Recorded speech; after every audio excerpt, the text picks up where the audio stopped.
What's up, everybody? Derek Anderson, the DA, and this is my review of episode 4 of Rings of Power.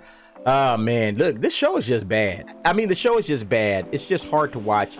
It's hard to dig into. The writing is terrible. The acting is terrible. The only thing that's really working, in my opinion, is the CGI stuff is pretty solid, and the music. That's about it. That's about it. If you're enjoying this show, I wish I was you. Okay, I really do, because I am having a harder and harder time of getting into this show to enjoy any piece of it. All right, there's no good actors in this thing. I don't know if it's the acting or the writing, but the main cast just isn't doing it for me. You know, this Galadriel, especially the biggest problem, the hugest problem, is the main character, Galadriel. We're supposed to be following her, and she is possibly, in my opinion, one of the worst characters ever conceived, written, and acted out by any actress or actor in film or television history. I'm not kidding. This woman is extraordinarily hard to watch.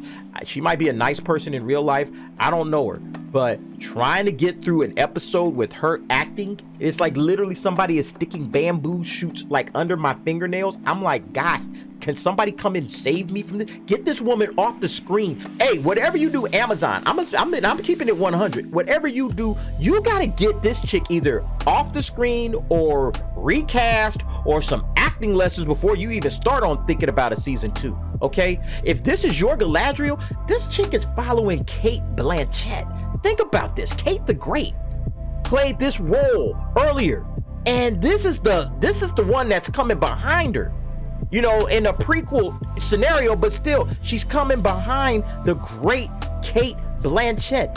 And you have given us possibly one of the worst actresses I have ever seen. This woman overacts every single line. Her facial expressions are even worse than her acting. Like when she's speaking, I just want to say, yo, you are just a terrible actress, okay? And what's even worse about her being a terrible actress, if they have written a terrible character, this character is not interesting, this character is not fun, this character is annoying, narcissistic, excruciating, overbearing, insufferable.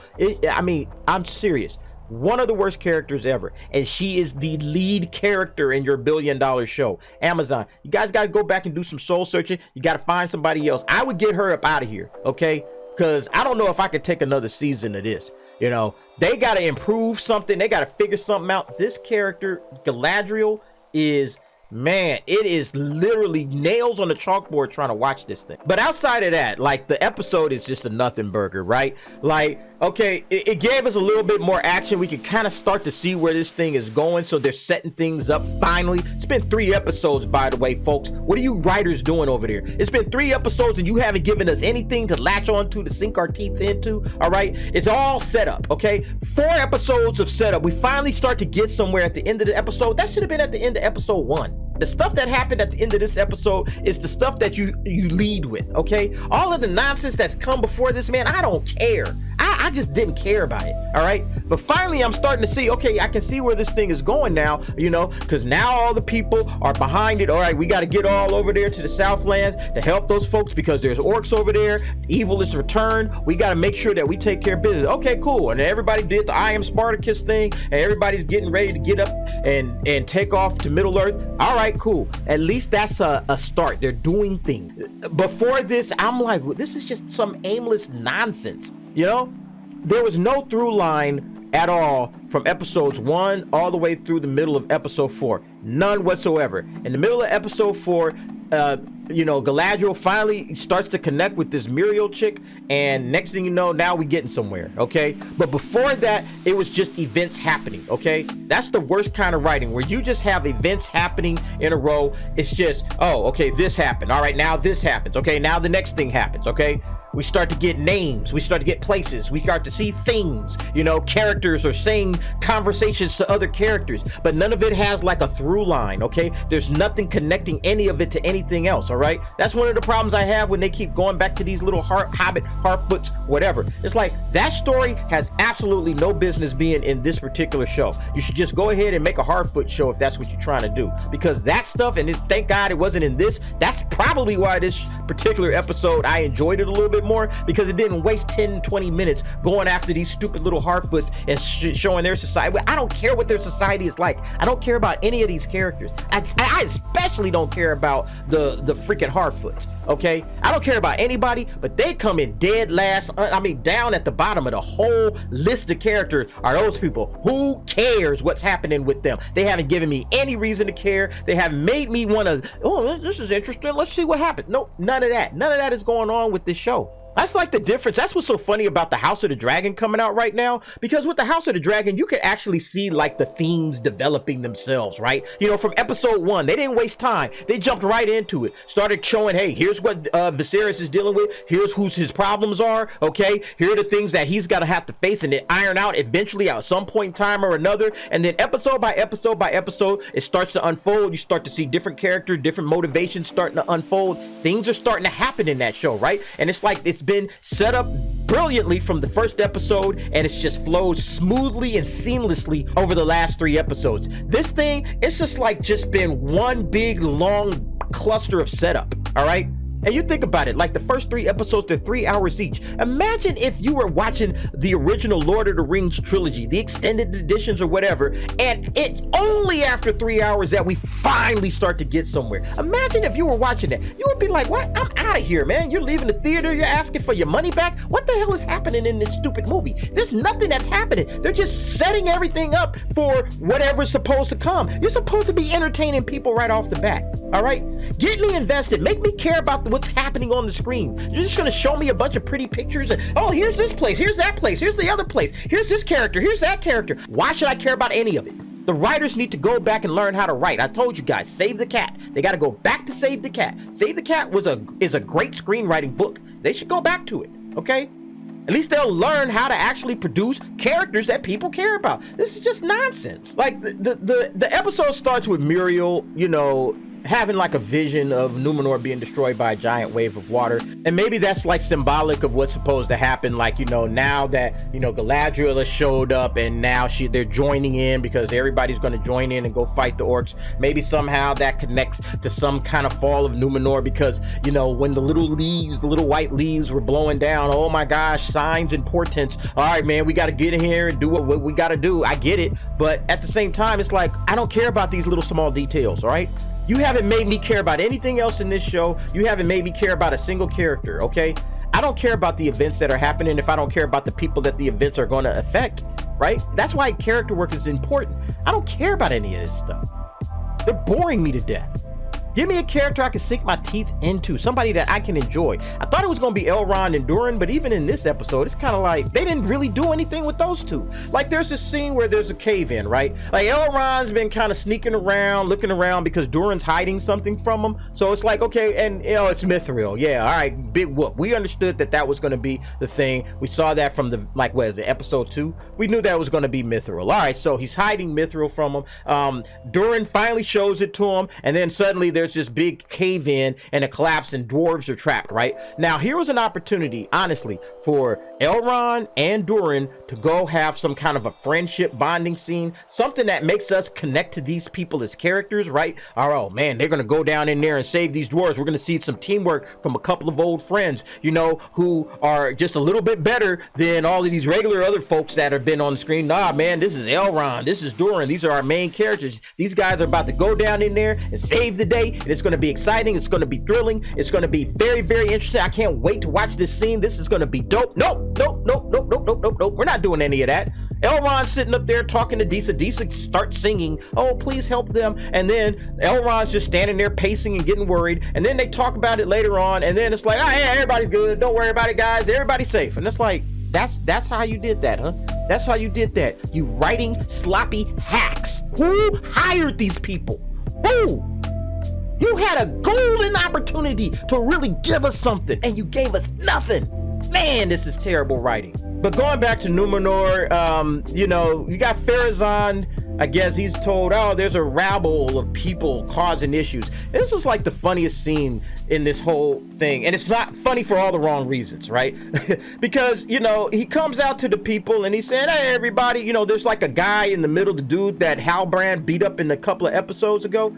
This dude the dude that Halbrand beat up an episode ago, this dude is griping about elves taking jobs. And I'm like, am I missing something? Like, there's one elf in this entire town. You guys haven't seen elves in forever. There's one elf that just shows up. Elves are taking our jobs. Like, wait a minute, man. There's no illegal immigration of elves just flooding into Numenor. There's one elf and she's locked up at the moment. What are you talking about?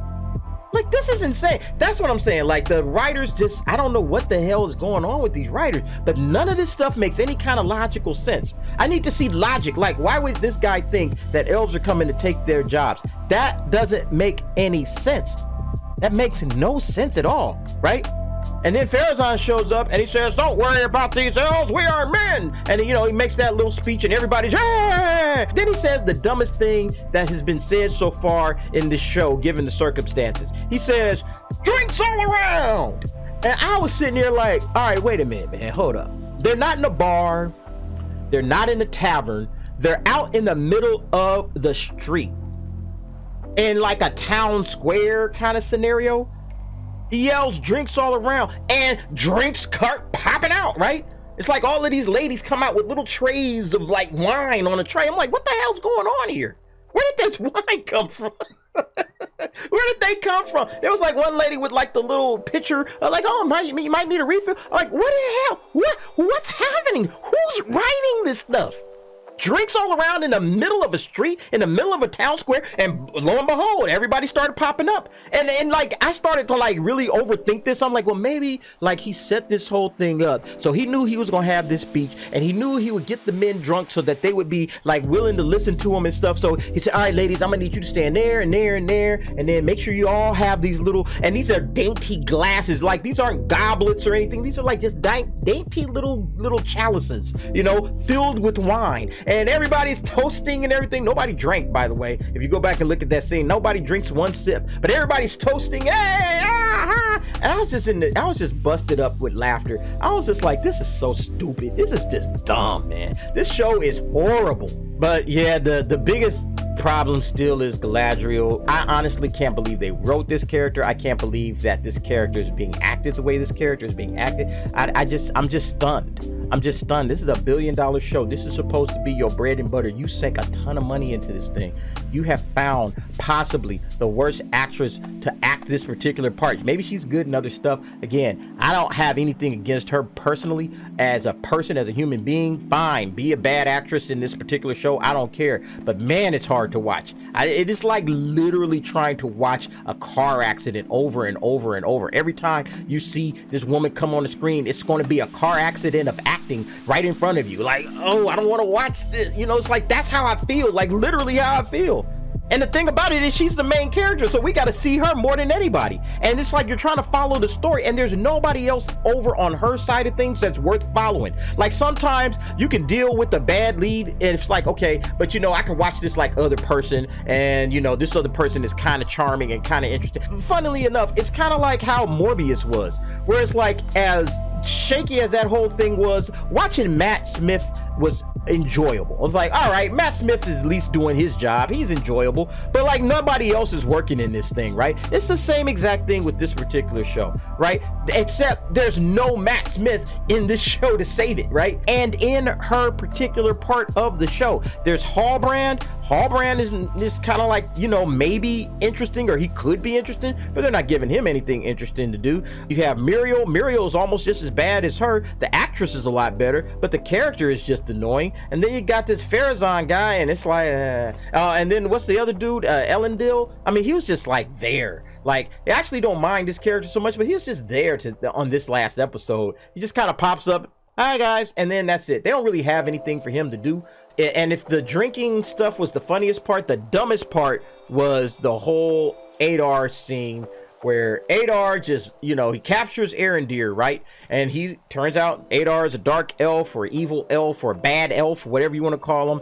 I guess he's supposed to be like the big bad guy, the big bad for this particular season. But anyway, he's talking to Arondir and he just lets him go. Like, deliver a message for me. And I'm like, man, I wonder what this message is, where you think that it's a good idea to let this very capable warrior just walk on out the door. I demand this better be like one of the most important messages. And the message is, swear loyalty to me or die. That's the message. That's why you let this dude, that's the important message. You let this dude, a very smart and capable warrior, just got through whipping up on your own dudes, and you let this guy just walk out of the camp to deliver that message? Why not just kill Arendir? You eliminate a smart and capable warrior from their ranks, right? And you just show up there with your army and you give them that message in person. That's what I would do. You were going to do it anyway. You're going to come there. You're not like, well, all right, we gave them the message, but they said no. Ah, darn it. I guess we can't go, fellas. They're not going to give up. It's the same thing. Like, again, and it would have been more interesting that way. But, you know, writers, like, who's writing this crap, man? This is just hilarious. But anyway, just to kind of wrap it up, guys, I mean, the show is not just as bad, it's worse than what we thought. Like, everybody was expecting the wokeness, the stuff just to fizzle out and float to the surface, and the wokeness isn't the worst part of this show. The writing is. The writing is the worst part, and this Galadriel chick who cannot act for her life, she has some of the worst facial expressions and acting I've ever seen in my life. So, and the sad part about it is, if you don't like the show and you speak out about it, people call you names, say you're racist, say you're this, that. It's like, no, this is just a bad show. It's getting everything it deserves in terms of its ratings, in terms of its performance, and it's just getting dog walk. I can see why Amazon doesn't put the numbers out. I guarantee you nobody's watching the show. It's just probably people doing YouTube reviews on it. Those are only people watching, and a handful of Twitter heads. Other than that, I can't imagine anybody watching this show and enjoying it. But anyway, folks, what do you think about Rings of Power episode 4? Go ahead, jump down in the comments. You know what to do. And thanks for watching. See you next time.